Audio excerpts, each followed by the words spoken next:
बिस्मिल्लाहिर्रहमानिर्रहीम।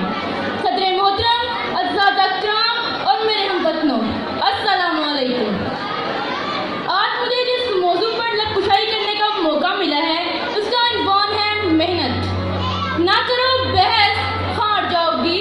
ना करो बहस, हार जाओगी। हुस्न इतनी बड़ी दलील नहीं।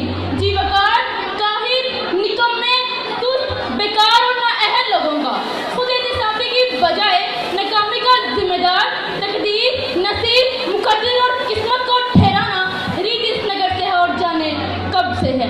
इस तरफ से आकर किस्मत किस्मत और सिर्फ किस्मत के राग लापने वाले, हाथ की लकीरों, सितारों की चाल और तोते की फाल पर फेंकने वाले यहाँ दलाल पेश करने की बजाय हमें किसी और कहानियाँ सुनाएंगे। हिंदुस्तानी फिल्म मुकद्दर का सिकंदर चलाएंगे और ईवान में बैठे बादशाह लोगों को मामू बनाएंगे। लेकिन मैं इनको ये फिल्म चलने नहीं दूंगी और दलाइल से ये साबित करूंगी कामयाबी किस्मत से नहीं मेहनत से मिलती है। क्योंकि फूल यूं ही खिला नहीं करते, फूल यूं ही खिला नहीं करते, बीज को दफन होना पड़ता है।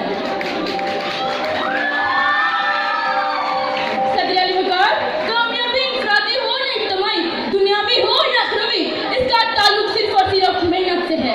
इंसान चांद पर कदम रखने में कामयाब हुआ तो वो किस्मत नहीं मेहनत थी। इंसान